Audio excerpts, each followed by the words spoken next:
はいどうも、ホルモン島田チャンネルのぶっちゃ島田です。納豆といえば日本人の朝食の定番なイメージありますよね。旅館の朝食でもかなりの確率でついてくる気がします。ということで今日は自家製の納豆を作っています。それでは早速やっていきましょう。今日はこちらの納豆を用意しました。皆さんは納豆好きですか？自分は納豆大好きなのでよく食べています。大粒より小粒が好みです。子供の頃はひき割りの方が好きだった気がします。最近よく見る少し意識高めの黒豆とかを使った納豆よりはシンプルな普通の納豆が一番好きです。昔住んでいた幡ヶ谷に納豆専門店があってたまに行っていたのを思い出します。納豆は大豆に納豆菌を付着させ発酵させたものです。大豆といえば畑の肉と呼ばれるくらいタンパク質などが豊富で栄養を多く含みます。最近の代替肉の原料などでも大豆はよく使われています。一旦この市販の納豆を食べてみましょう。皆さん納豆の作るこだわりとかありますか？からしから入れる、タレから入れる、醤油派、よく混ぜる派、混ぜない派、薬味を入れる派、ご飯にかける派、そのまま食べる派など、結構納豆の食べ方って人それぞれ好みが分かれますよね。自分は極力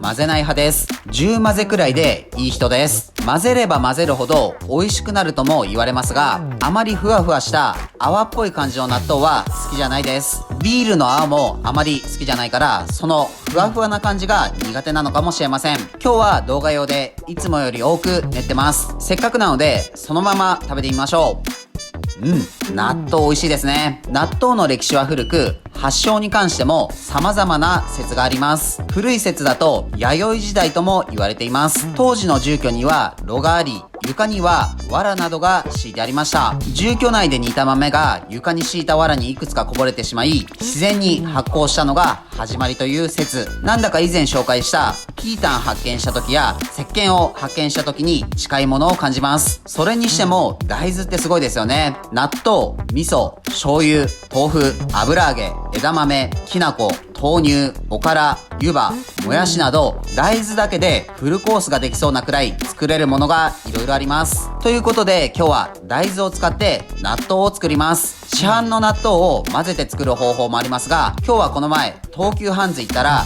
納豆菌というものが売っていたので、こちらを使って作っています。箱から出すとこんな感じです。納豆菌ってかなり強力だと聞いているので、そんな強力な菌がこの小さな容器の中に詰まってると思うとなぜかワクワクしちゃいます。菌自体は白い粉状です。この耳かき1杯分くらいで十分な量みたいです。チーズ作りの時のレンネットを思い出します。それではこの説明書に従って作っていきましょう。まずは大豆を水でよく洗います。もし浮いてくる大豆とかあれば取り除きます。洗い終わったらたっぷり水を注いで一晩置きます。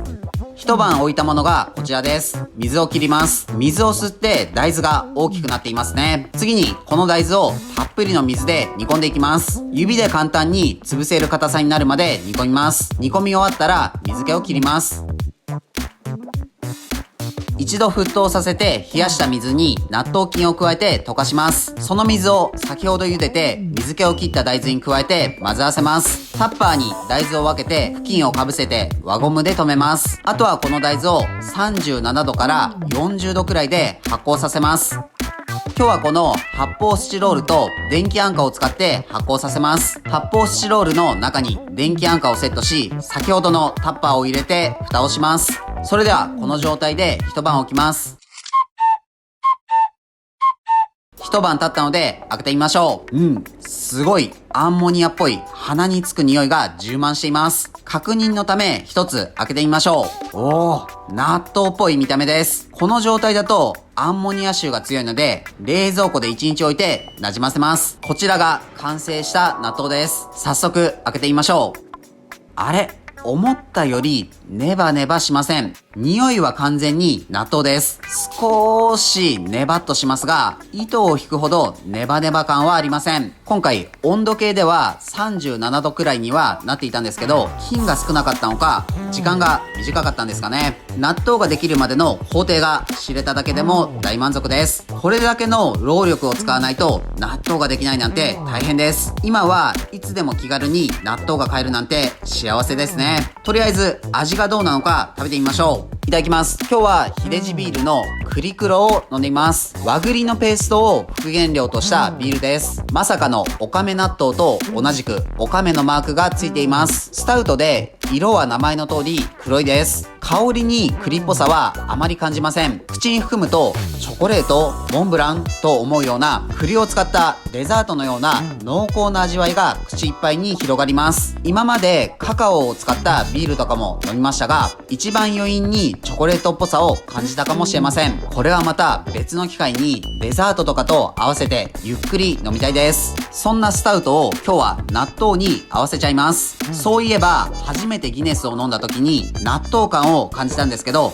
共感してくれる人いますか？納豆に醤油、ネギを加えてよく混ぜてご飯にのせて食べています。醤油を入れたら粘りが薄まりましたね。大豆感が強いですね。香りはそのまま納豆です。もう少し発酵の時間を長くしても良かったのかもしれません。これが自然に発見されてそこから食べられるようになったとしたらすごいですね。これから先もそんな偶然な発見が出てくる可能性もあると思うと、食べ物って面白いですね。皆さんは部屋に落ちて腐った豆は食べないようにしましょう。今日も美味しかったです。ごちそうさまでした。はい、本日の動画は以上です。最後までご視聴ありがとうございます。納豆作りいかがでしたか？皆さんの美味しい納豆の食べ方とかあればぜひ教えてください。自分たちは群馬県前橋市と高崎市でホルモン島田というホルモン屋をやっています。群馬には美味しいお肉を食べられるお店がたくさんあるので、もし群馬に来た際はいろいろ探してみてください。この動画がいいなと思いましたらチャンネル登録、高評価よろしくお願いします。